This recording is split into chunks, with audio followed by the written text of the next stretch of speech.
morning, friends.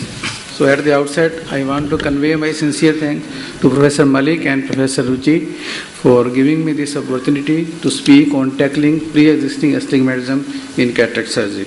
So before I start, I want to confess that I am a student of Professor Malik. I started my residency when he was my teacher. He was full of enthusiasm at that time, and I am happy to see him. He is still continuing after 37 years. It's very nice, sir. Thank you. Thank you. So as we all know, the present day cataract surgery is a refractive procedure. What we mean by refractive surgery is a removal of cataract along with correction of the spherical as well as astigmatic component of the diffraction.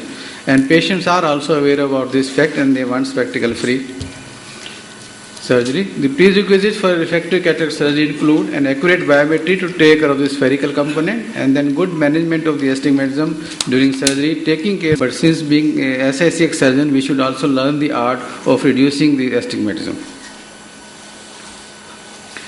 So the larger the incision, they will produce more flattening and of course the more astigmatism.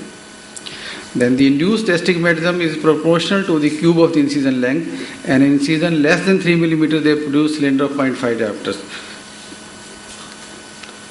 Then online surgical induced calculators are also available, and there is software for optimization of your incision size.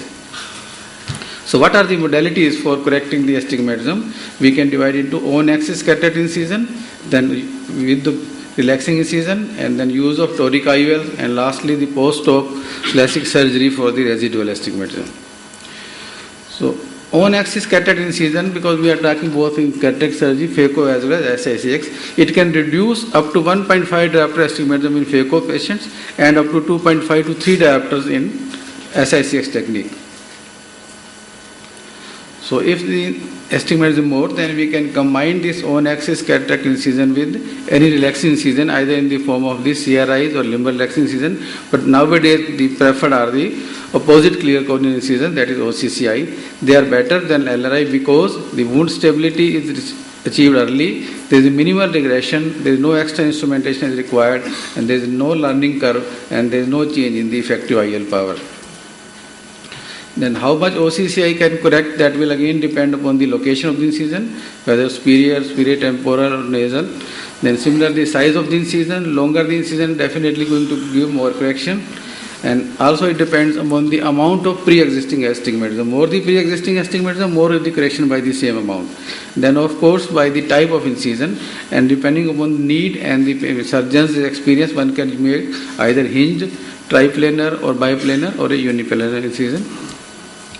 Then various nomograms are available to calculate the size and location of these, and almost all of them give a just rough idea. So we should be just aware of a simple, that is a Dono nomogram. We can keep ready in your near the table that how much incision you need in ocular covers.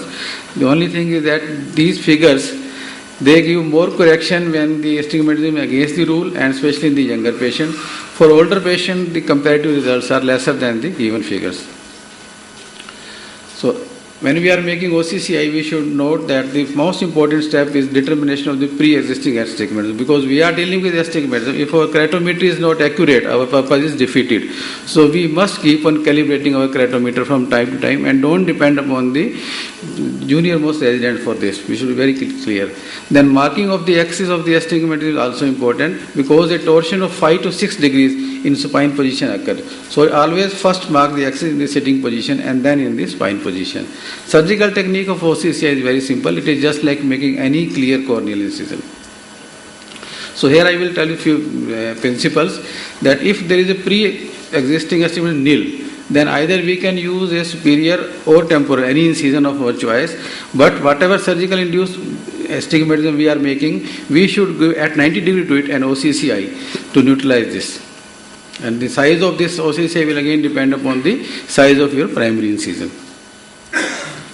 If the patient is having pre-existing against the rule astigmatism, always prefer a temporal incision, that is on-axis cataract incision, and then depending upon the amount of astigmatism pre-existing as well as how much you will induce, as a surgeon you should be aware of that, and then you can do accordingly OCCI on the medial side, and up to 2 to 3 diopters of the astigmatism we can correct with these two combinations.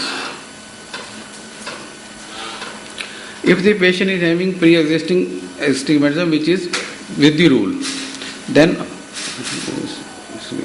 so it's being shifted with the rule. Then always incision is superior, that is in the steeper axis. And again, then depending upon the amount of astigmatism, we can make use of OCCI on the inferior side.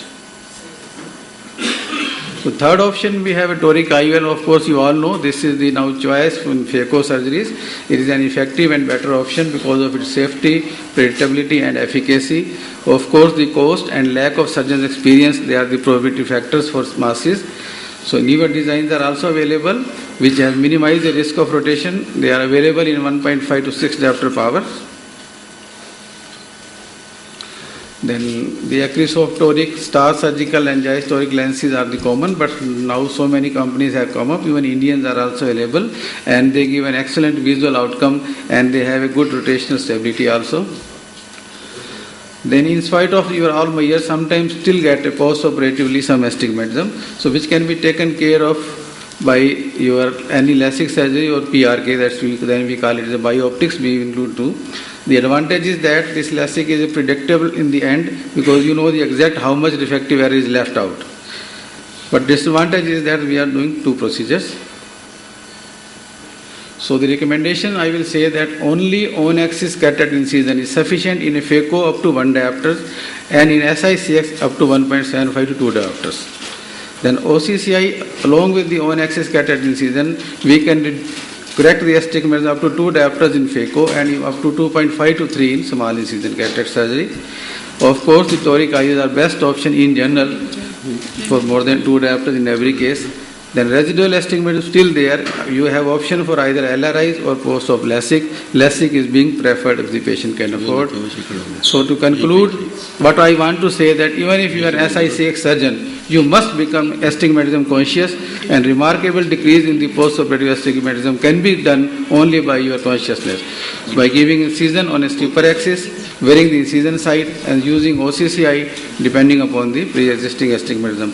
Toric IOLs, of course, now they have become popular in phacos, especially micro-incision phacos. Then post-op LASIK is the last final option if the patient is not at all happy with any cylinder. So in one line, I will like to say that any well-oriented surgeon, the goal of refractive cataract surgery is not an unrealistic expectation today, even with SICX. Thank you very much for your patient area.